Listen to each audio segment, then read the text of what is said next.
You're listening to Engineuity, the podcast that dives into the wonderful world of everything industrial.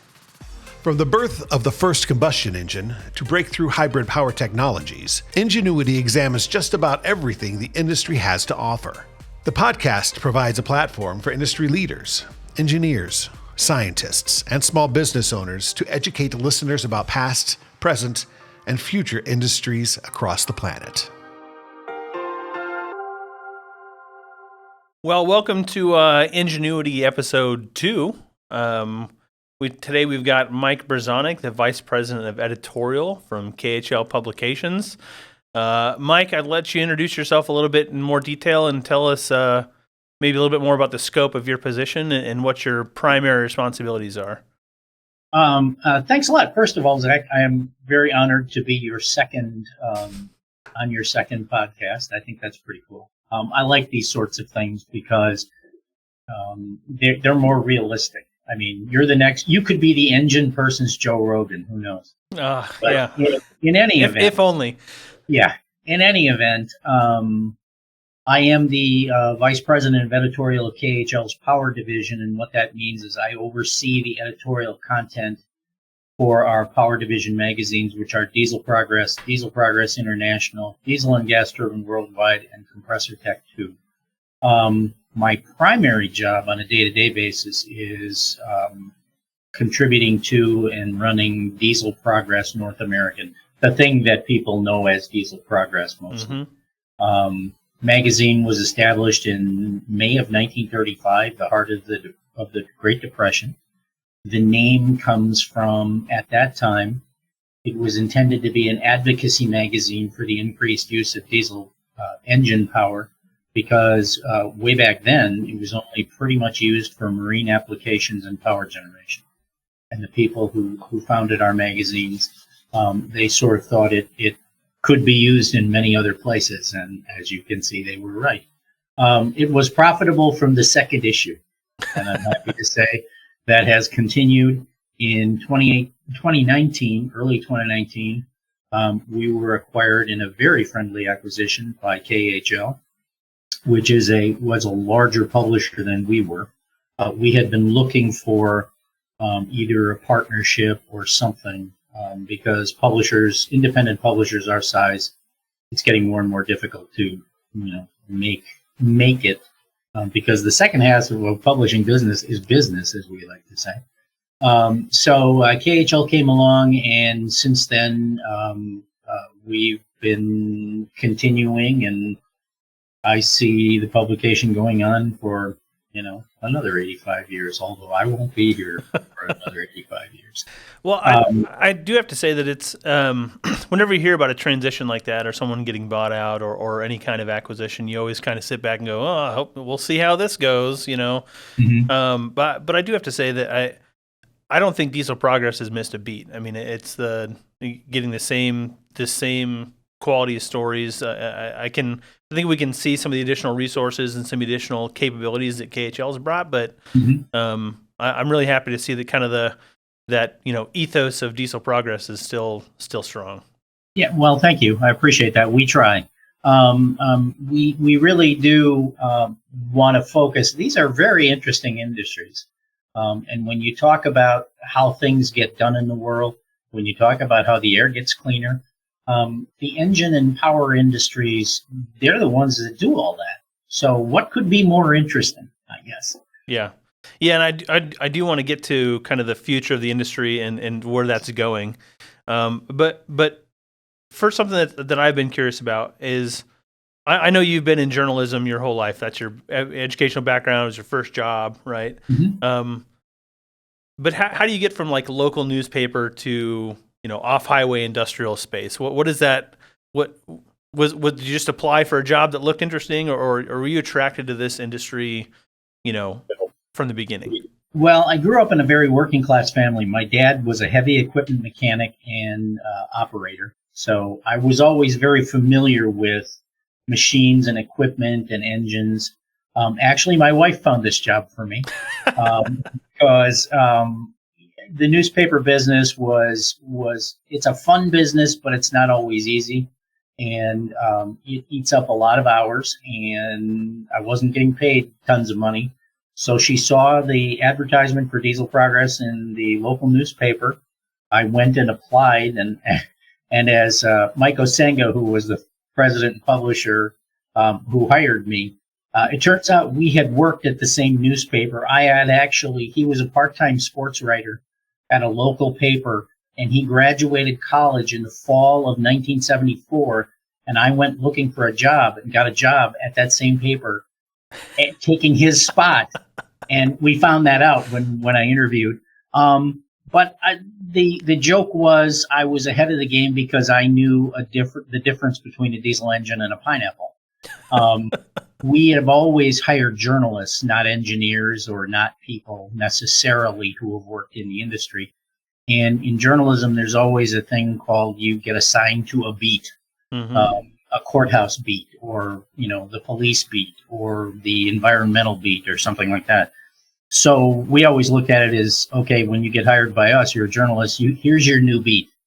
And over time, you just learn things. And I did have an advantage because, as I said, I knew a lot of the players. I knew who the engine manufacturers were. I knew how a diesel engine worked in comparison to a gasoline engine. So it gave me an advantage. And it's really, my newspaper friends always used to say, is that really interesting?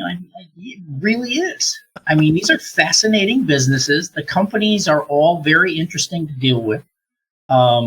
They all do a lot of things very similar, but they're still different. And in the main, I think they're all very well-run companies. I mean, you look at the major manufacturers that we see in our business, and you represent some of them.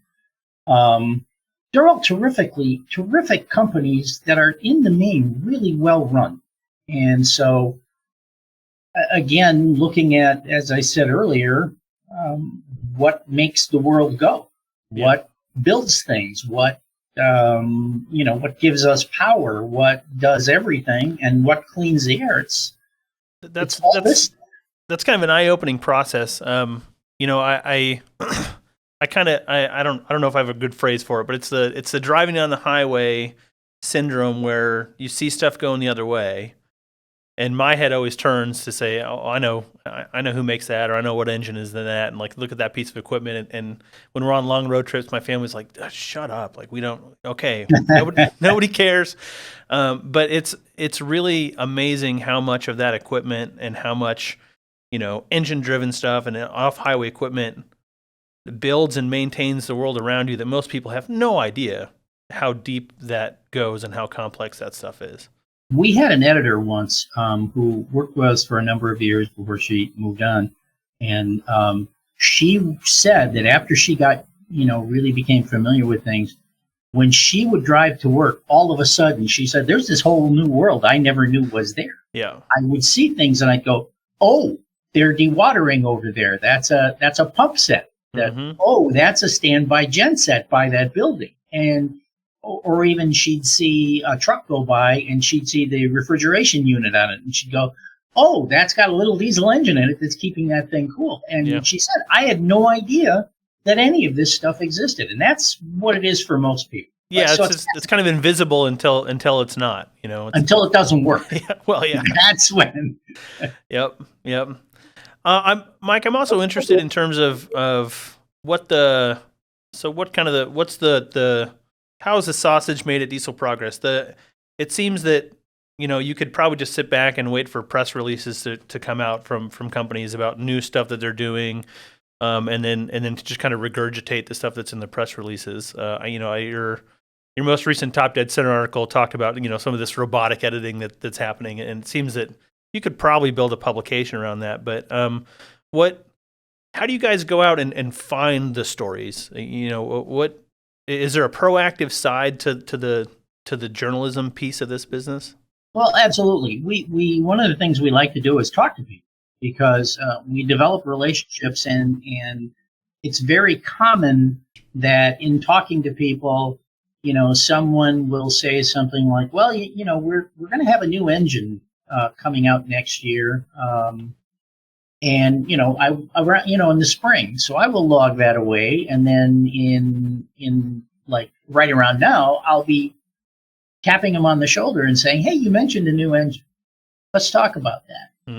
The other thing that we like to look around and see what's happening, and one of the biggest things I think our role is ask the questions that nobody else can ask. Whether you're a supplier or whether you're an OEM, there's always situations or questions, why something is happening, or what this means, or things like that. And I love those kinds of stories because, I can go to a company and say, "Hey, I'm hearing this. What about it?" Or I can go to a supplier or a component manufacturer and say the same thing. So it's a lot of fun. We always have had a motto here that I think Mike Osenga used to say: if we think it's interesting, chances are the readers will too. Yeah. And we've operated on that a lot. Yeah. So, new technology, different things that companies are doing, we're always talking to people and we're always keeping our eyes open. And then we have good enough relationships where I've literally had people, send me an email or call me up and say, "Hey, this company over there, they're doing something kind of neat. You should talk to them." Okay. Sounds like a plan. And generally those are right. Yeah. So, partly it's because we've been around a long time and there's some old farts like me. And it's just one of those things where it's a constant process. And yes, we do get press releases and things like that. But we try never to just regurgitate things.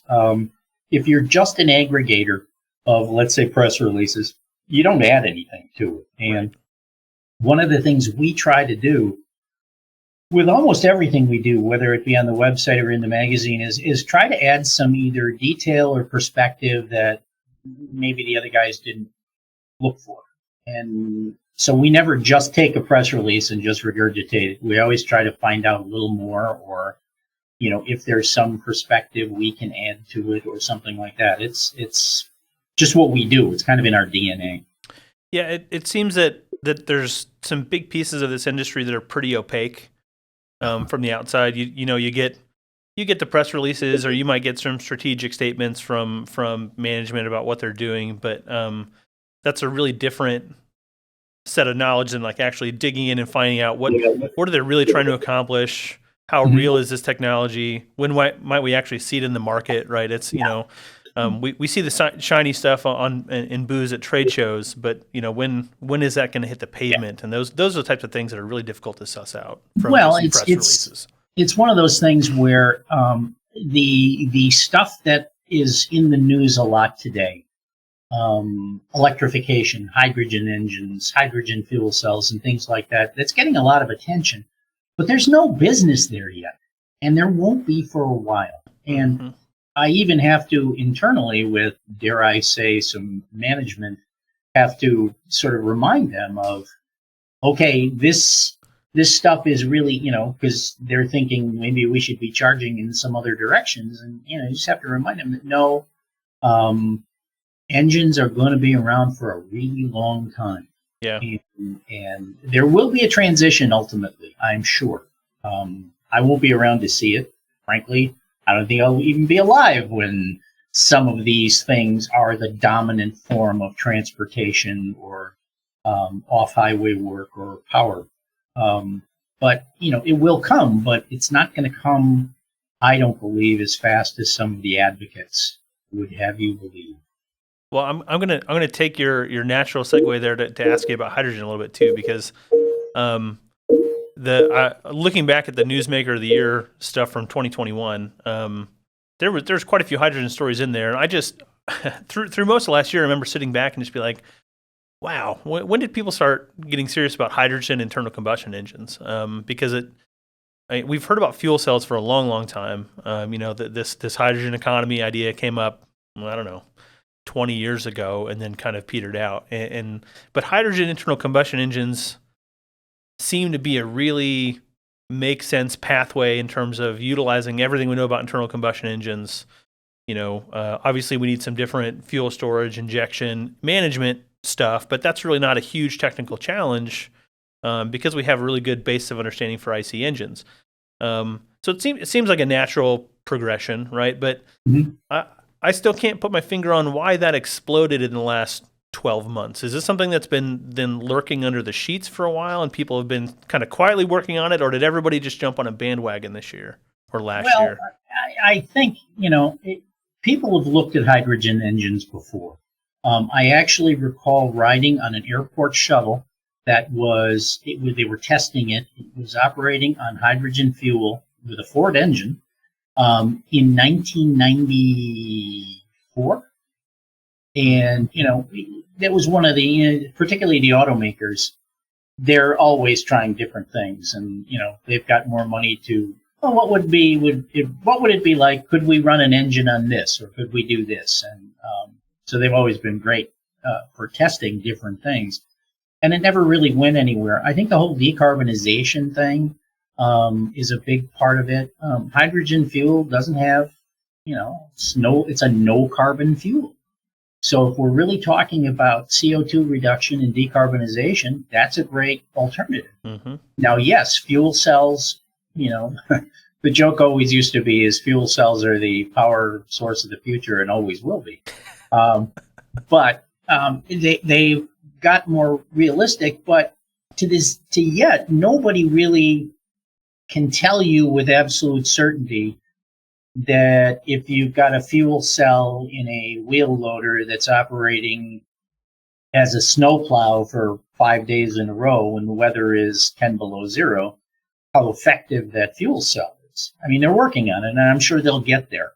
And I'm sure that there are some people who tell me, oh, it can do that, no problem. But, I'm a little from Missouri when it comes to technology. You got to show me these things. Yeah, it seems like most people are regarding fuel cells as kind of the fully mature, the end of this, path to zero roadmap, and that we need a bunch of bridge technologies to get us there because they still require quite a lot of maturity, and Mm-hmm. I think I even got that sense listening to your interview with the CEO of Cummins, which is, eventually this will all get replaced by fuel cells, right? But Mm-hmm. but that's far enough away that we need an array of bridge technologies, or an extension of some zero carbon options for IC engines and battery electrics and hybridization and all of the other plethora of different technologies to get us to fuel cells. And that seems to be the subtext to when listening to a lot of these people talk about their technology roadmaps. I think it's some of it, but I also think that, depending on the viability, both from a technical sense and a commercial sense of hydrogen internal combustion engines, that future for fuel cells may be put off for a while. Mm-hmm. Because the reality of it is if you can be virtually carbon free using an internal combustion engine operating on hydrogen, well, okay, then that's it's a bridge, but the bridge might be a long one. Yeah. We don't know that works.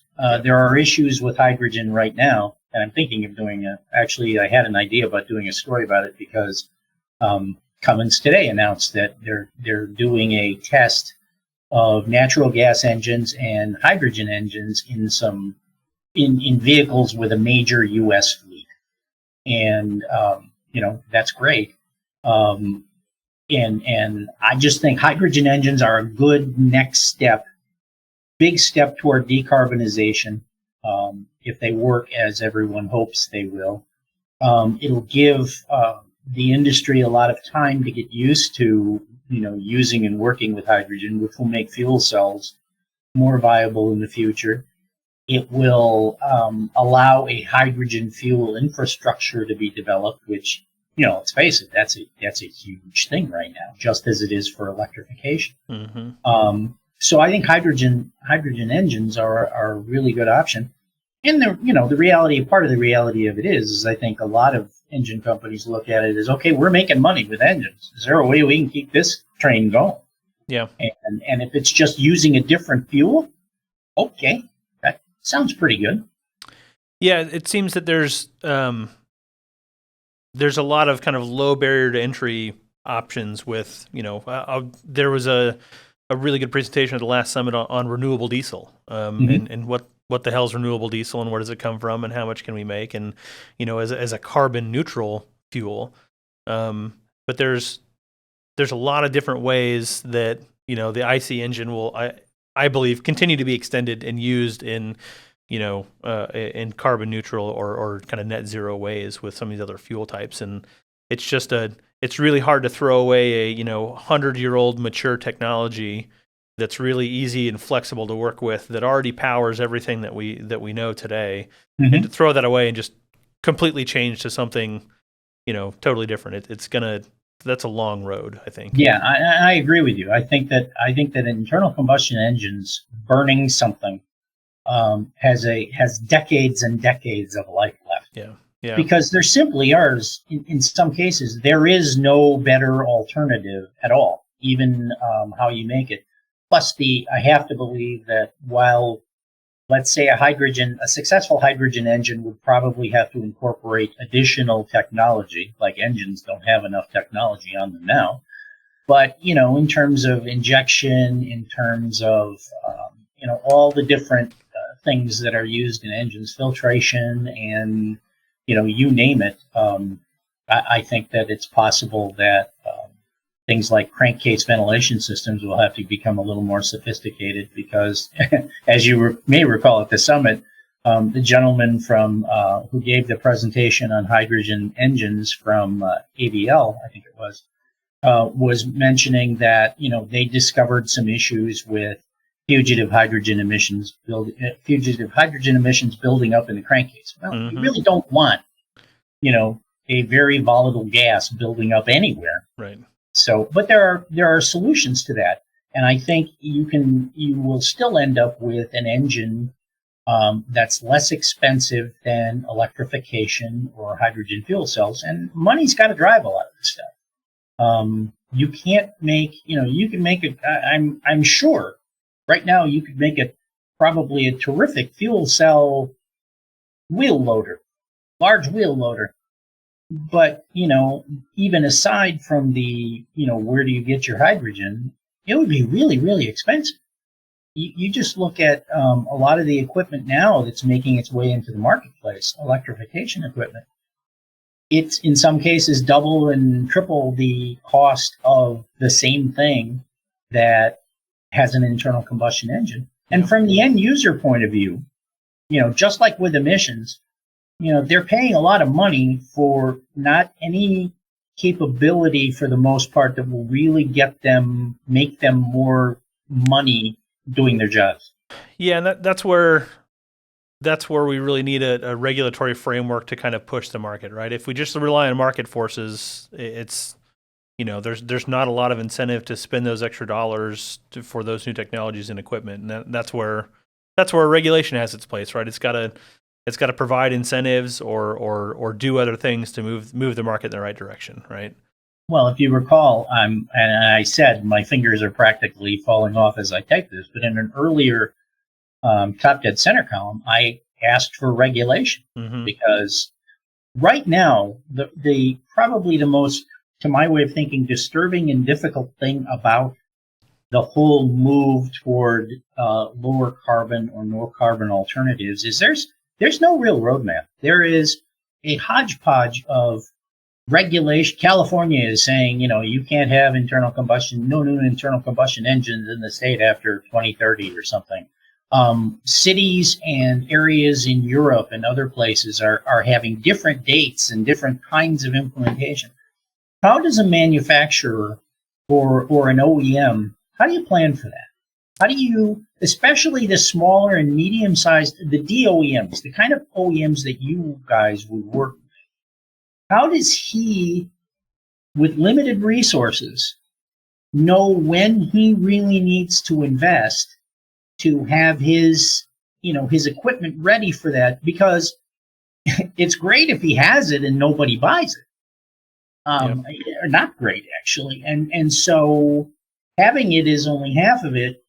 Your market has to be ready to buy and embrace it. And that's tough for. Now, I look at the diesel engine regulation program, and I think that was terrific. Yeah, they may have squawked about it. The engine industry may have squawked about it at the beginning, but once they figured it out and they said, okay, these are the targets we have to hit at these dates, and it got progressively, the emissions got less and less. Everybody knew what the deal was in terms of where we have to be. Yeah. At the end of this. Yeah, I think managing that kind of a patchwork of regulations is, you're right. The smaller you go in terms of company size, the more impossible it is. And it's already a challenge today with just worldwide emissions regulations, because it's not just the United States and Europe regulating anymore. You've got, I don't know, 20, someone's going to correct me probably, but 20 to 30 maybe regulated environments in the world now. And they've all got different test requirements, different label requirements, different actual standards to meet. And so that's already a problem with worldwide regulations. But I think that's the same thing's true with any of these new technologies. And to bring it back to hydrogen a little bit, there's a lot of safety concerns here too, in terms of storing hydrogen at 700 bar, 10,000 PSI in a truck going down the road. There's a lot of just kind of ground level standards and safety things that are going to have to get developed and agreed upon before that can really move forward in mass, I think. Yeah, well, we're used to, actually in society, we're dealing with really dangerous things all the time. I mean, gasoline, is a very volatile, flammable thing, and we don't think anything of it, and we manage to transport it, and we manage to use it pretty safely. So I think we'll get there.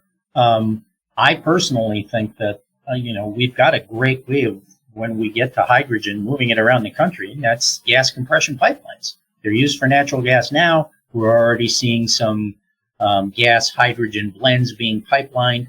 Yeah, there's some things they have to do from the technical side, because that little hydrogen atom really likes to get out through seals and stuff everywhere, like that.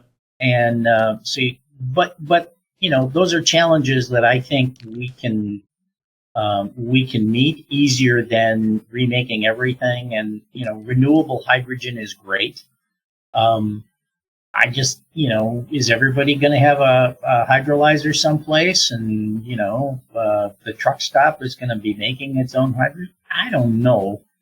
And I'm in the interim, since we've got about 2 centuries worth of natural gas we're sitting on, and natural gas is great feedstock for hydrogen, because natural gas is 3 parts hydrogen, 1 part carbon, 1 molecule. So if you can just find something to do with that 1 carbon molecule, you've got hydrogen right there. Well, that's where most industrial hydrogen comes from, right? Is a process of reforming a fossil fuel.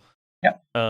So yeah, the another part of the discussion that you were having recently too was I think in our part of the industry, we can develop technologies to utilize more electricity, hybridization, battery electric, more efficient, alternate fuel sources, but there really is that infrastructure piece that has to catch up. Electricity is only as good as where it comes from, and if you're burning coal to make electricity, then your battery electric vehicle is not much of a great, carbon footprint reduction versus just burning diesel. Oh, exactly. And same with hydrogen. So the that's part of the chicken and the egg process. There's no incentive to build the infrastructure until you have a demand for the fuel source. And so, again, I know there's some ideas about hydrogen corridors and possibly building kind of a limited infrastructure to allow those high traffic corridors or whatever, just to build that infrastructure for that piece. I'm just wondering how you bridge that gap. I know it's not your responsibility to answer this question, but how do you think you get from limited use, narrow corridor, to nationwide adoption? Well, I think there's a lot of different things that have to happen. I think that, Cummins is doing some really neat things. The whole idea of, as they're both in the hydrogen engine and fuel cell business, and they're in the hydrogen business. And I talked to the CEO recently, and he, the reason they went into that is the reason that he said, well, it'd be really hard for people to use our equipment if they don't have hydrogen.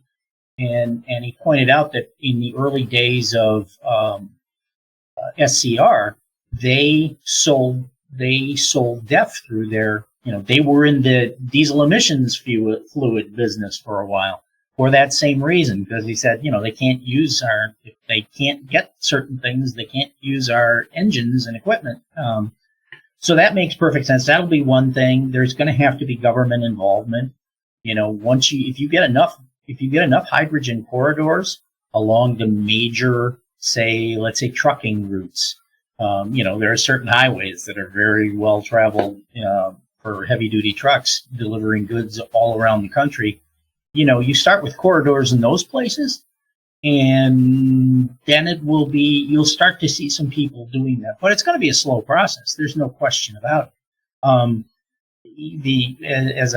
To point back to the very interesting conversation I had with the Cummins CEO, he basically said without a price for emitting carbon, it's going to be really hard to manage that transition, aka a carbon tax. He was trying really hard not to say tax, and then he said tax like 10 times in a row. But it is what it is. But I think he's probably right, because just left on its own devices, any kind of alternative is going to take a real long time to become a dominant market force. We see the push toward electric cars right now, and again, I'm from Missouri on that. I'll see how big, all the automakers going to offer them, but are people going to buy them? We have a joke around here about, a focus group that reported back and said, yes, the dog food is really good. It's just the dogs wouldn't eat it. And so it's that kind of thing. Well, the early market leader in electric vehicles was Tesla, and they had to do the same thing, which is build out their own charge infrastructure, right? And that's the only reason they're in the form they are today, is because they had to go out and build the infrastructure for themselves. But even, the basic reality of electric cars is, I think what it'll come down to is not range anxiety. I think it's charging time. Availability of charging and the amount of time it takes to charge an electric vehicle or anything electric. Yeah. Because if they can get it down to where you could go 250 miles on a single charge and then recharge it in 10 minutes, okay, winner, chicken dinner. But I don't know where they are on that in terms of, nobody's that can charge that fast. And, there are going to be issues on that, because we're very used to, for any new technology, it's got to be at least equal to what's there to really be commercially viable. Yeah. So that's how you bridge that gap, right? Yeah. You can go to a gas station and you can be in and out in 10 minutes. That's the standard that it has to hit. And we're not there yet. And maybe they'll get there, but everybody's assuming a battery technology, a breakthrough will be coming. And, they've really made a lot of progress in batteries, but they also have been working on them for, since the 1890s. So you can't just assume that, oh yes, there's going to be a new breakthrough, a week from next Tuesday, and it'll change everything. Yeah, it feels like batteries are something that are getting, 1% better every year, and then by the time you look around and it's been 10 or 20 years, you go, wow, they're a lot better than they were 20 years ago. Yeah. But it's just kind of this slow, steady march of progress, right? Exactly, and I think that's very true. But for it really to work, they're going to have to get better than 1% a year. Now, a big thing helps is that the more they make, the cheaper they get. So that doesn't hurt. Yeah, that scale's really helpful. Nonetheless, we're still at the same basic problem. No offense, but I wouldn't buy an all electric vehicle. I might buy a hybrid, but I wouldn't consider an all electric. I'm in Wisconsin. It was 8 degrees this morning. Yeah. I wanted to, selfishly throw a couple of questions at you about where you see the role of distributors in kind of this changing marketplace. We're an engine distributor, and so, obviously that's what I care about. But distributors kind of fill a very specific role in the market for a certain size of customer today, and it seems to us that could change, at least as drastically as the technology is being deployed to the market, maybe even faster than that. What is, and maybe you don't even think about this, but what does distribution look like, in 10 or 15 or 20 years once a lot of these, technologies are more mature and in common use? Well, a couple of things. First of all, we do think about that. because we love distributors because, you guys do a lot of things that are, first of all, really interesting. I know not every OEM can be a factory account. We just know this. I think there's going to be a role for distributors no matter what the technology is. As long as there is a power technology that's applied by large and small companies and needs some level of service, maintenance, replacement, whatever you want to call it, I think there's going to be a role for distribution. I think you've seen distribution change over the last years anyway. I mean, I think that, now you have to be more capable. It's the days of just sitting behind a parts counter and, waiting for people to come in don't exist.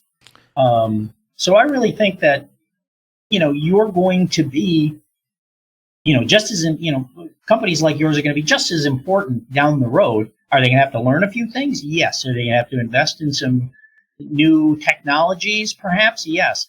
But the other thing is the companies you distribute for, they're going to be the ones, ultimately doing hydrogen engines and electrification systems and ultimately fuel cells and things like that.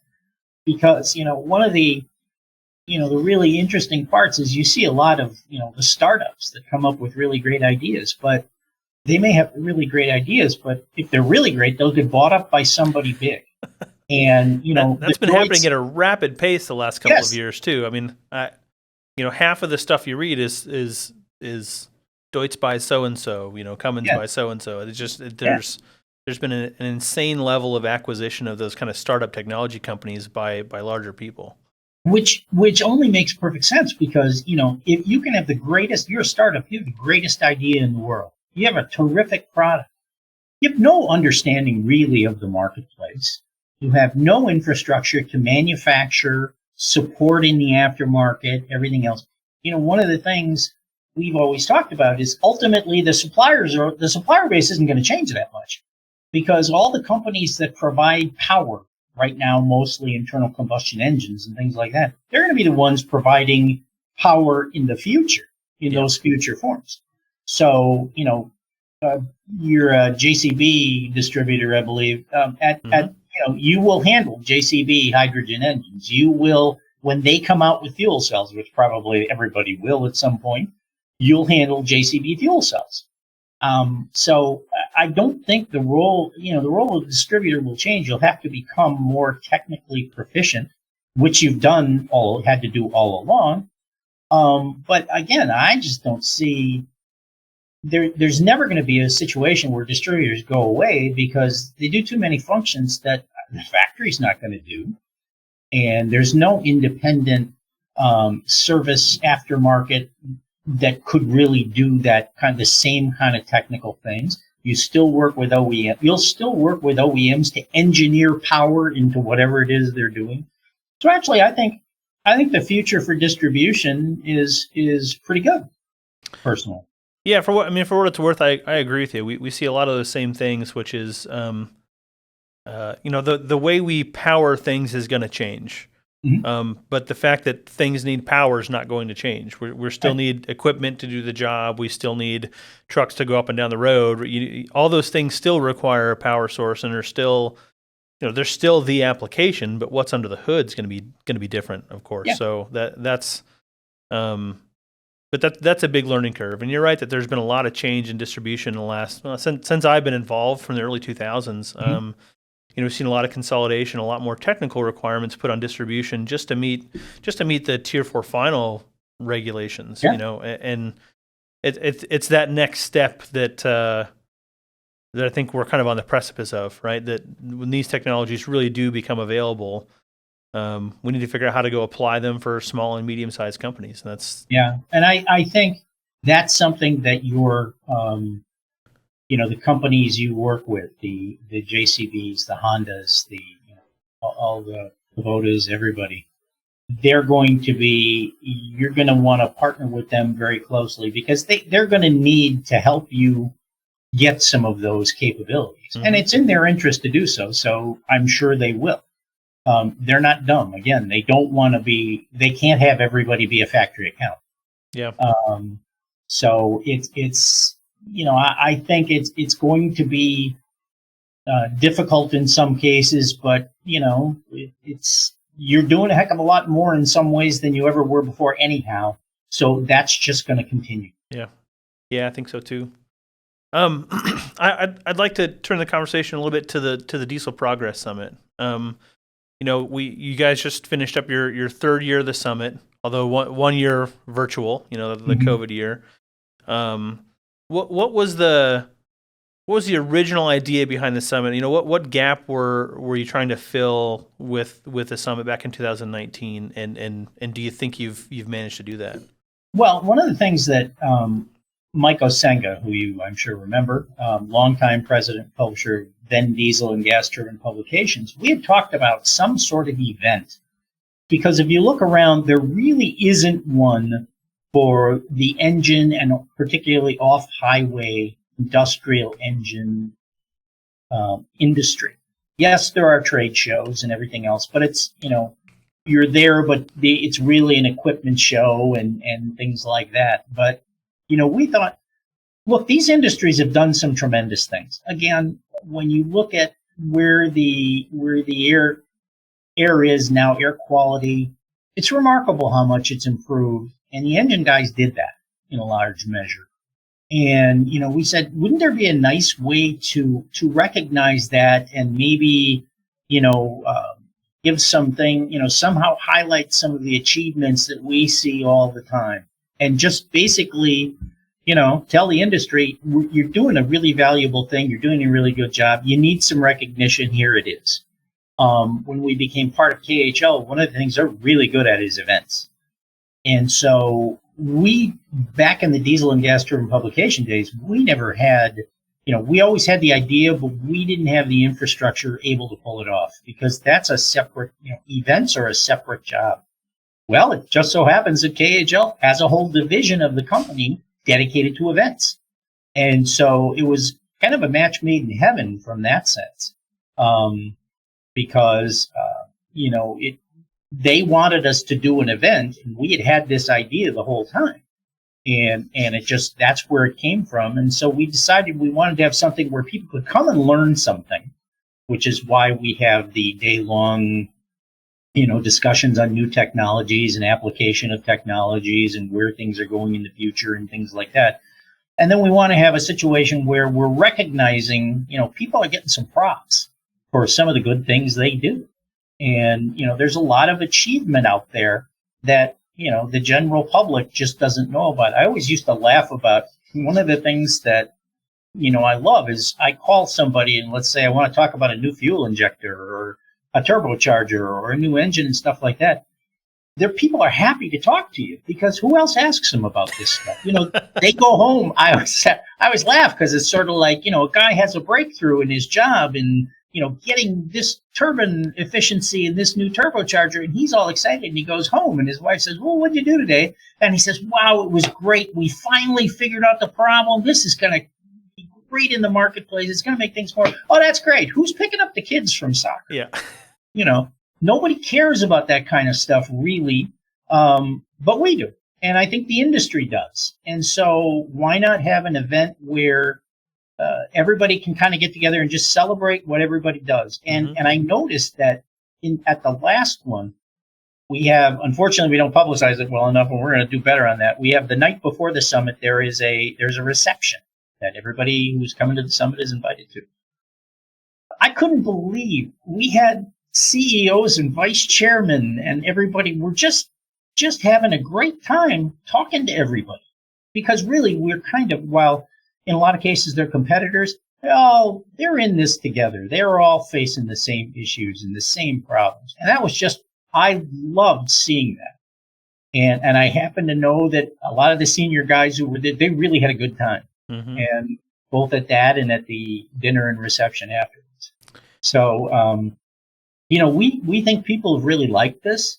And we're going to try to continue to do it and grow it. And, I think there's a big future for the Diesel Progress Summit. Yeah, it's been really interesting. There's nowhere else that I can go that I know of that I can sit in a room and listen to Volvo and Deere and Cat and Cummins and and all those guys, you know, give me 45 minutes on where you see the industry, what the future is, and what your company's doing about it. You know, that's a totally unique experience, and it's, you know, it's not easy to replicate in other venues. You know, you can read about stuff and put it together for yourself, but you know, being in the room and then be able to ask those guys questions is phenomenal. Yeah, to be able to, you know, have a drink with them. Yeah, and just, you know, that's where a lot of good things happen from that sort of thing. A lot of ideas, a lot of relationships begin, and that's fantastic. Yeah, absolutely. And so, you know, that's a role that really was not being filled anywhere we didn't think.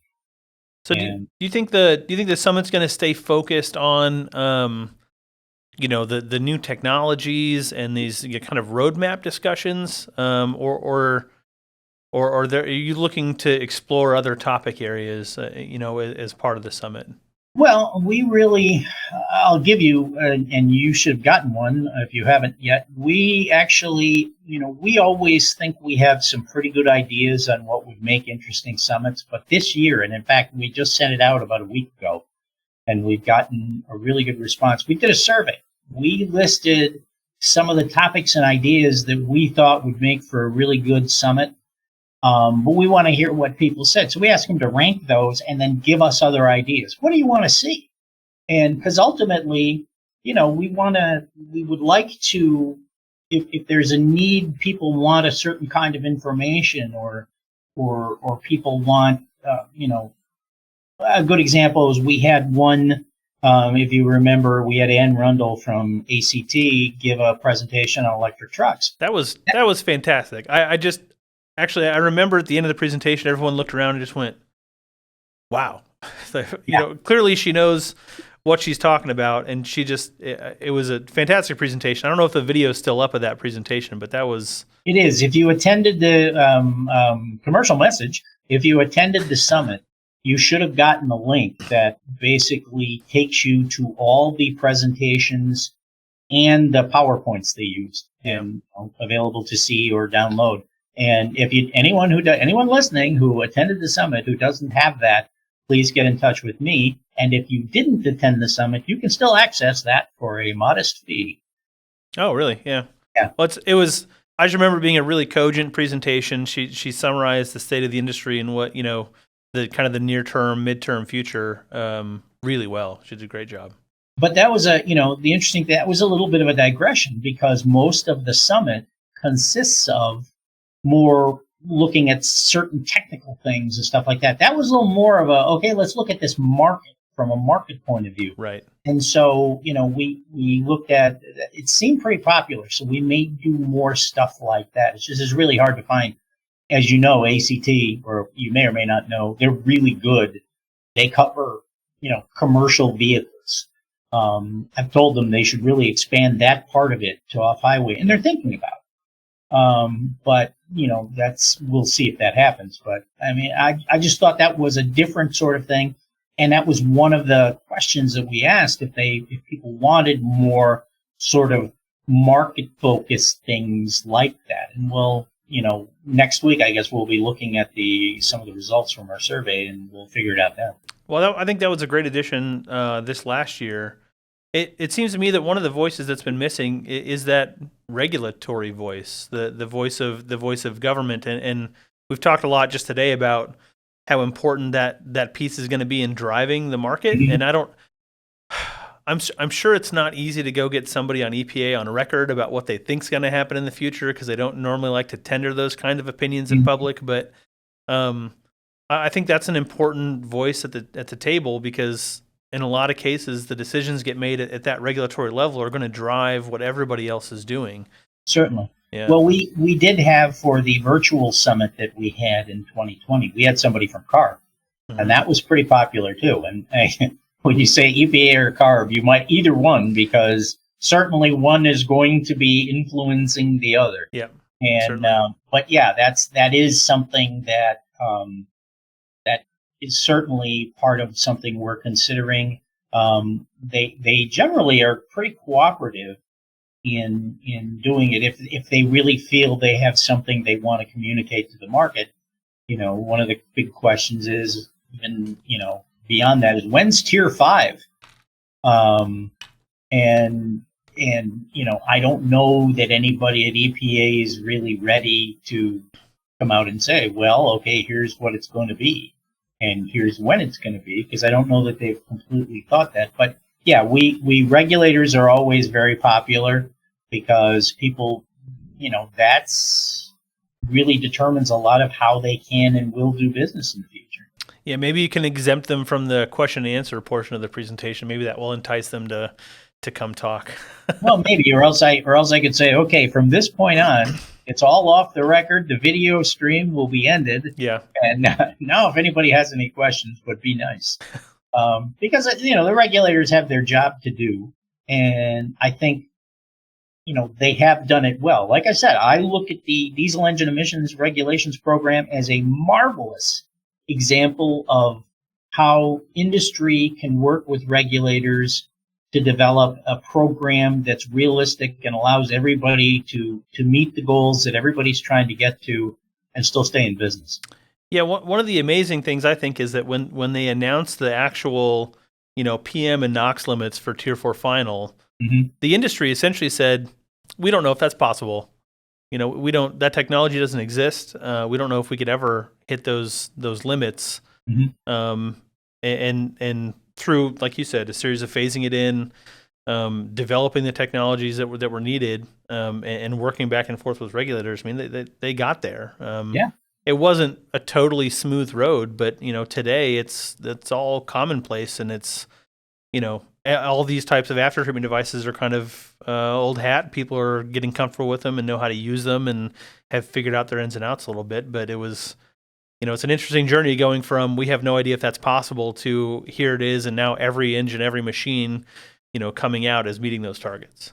Yeah, you're right. And, well, as you recall, if you saw Tony Satterthwaite, the vice chairman of Cummins, said in his presentation at the Diesel Progress Summit, when they laid out the emissions program, we didn't know we could get there. And that's the way it always is with technology. Yeah. We don't, when we start off, we don't know we can get there. When we went to the moon, we didn't know we could get there. But we do these things. But if you got to give people time, you can't make it the changes or the regulations so immediately abrupt that people can't do it, or you can do almost anything technically, but the trick is you have to do it in a way that your customers can still afford to buy it. That's the hard part, and they did that in a way that there were some bumps where there was like, okay, the engines between this year and next year are going to be 15% more. And the hard part to the end user customer is he didn't get anything extra out of that. He's cleaning the air. I'm sure he feels good about that, but it doesn't make his machine 15% more efficient or 15% more productive or anything like that. So, ultimately the end user customer of all these engine powered things, they paid the freight for all this. Yep. And they don't necessarily in their mind see the return, but it is what it is. I mean, and they have really good engines. I mean, for all the complaints that people have engines ever been as good as they are now, as reliable as now?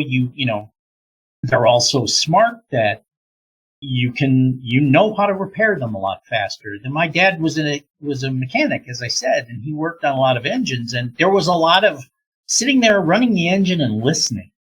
And then he'd go, yeah, I think the rings on number 4 are starting to go. Yeah.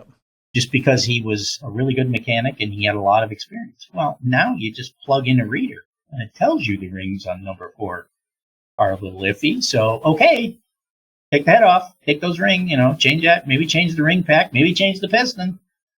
But it's not sitting there for times and, wonder what that is. Yeah. Yeah, well, we're back full circle to your father and his mechanical abilities in the conversation here.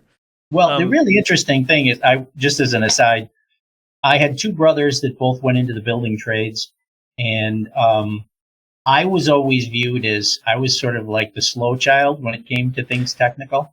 Now, I always did all my own work on the cars, but I was never as quick and smooth. I remember one time my dad sitting there watching me and laughing while I was working on my car. And I know way more. I knew way more back then, and now certainly through working here for the last 30 some years than the average person. But my dad was just terrific. He was just one of those instinctive kind of guys, and people think I know a lot, and I'm sort of like, well, you should have met my dad and my brothers. That's great. I'm not a super mechanical person myself. I mean, my background's in electrical engineering, so anytime I'm down in the shop actually trying to turn a wrench on anything, everyone kind of sits back and just laughs at me a little bit. Yeah. But right on. We're all. Will Rogers once had a great comment that I think I try to remember all the time. He said, "We're all ignorant, just about different things." Right. Yeah. And the corollary is we're all good at certain things. I had an uncle who was a farmer, and he came to visit me once at my office, and he didn't think that what I did really counted as work. I didn't smell like I walked out of a barn when I got home, so that's not work. Yeah. So it's all your perspective.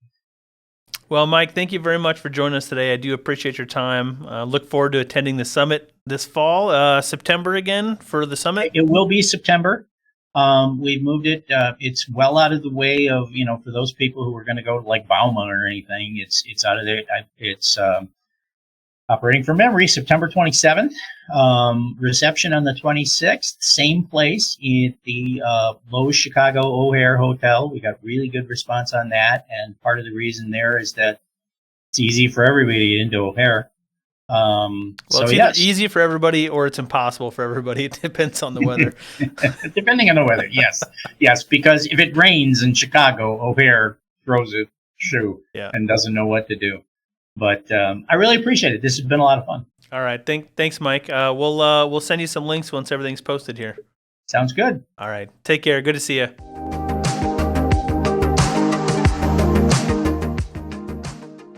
Thanks for listening to Engineuity.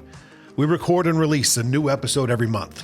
Be sure to follow us at Engineuity Podcast on Instagram for updates about future episodes and industry news.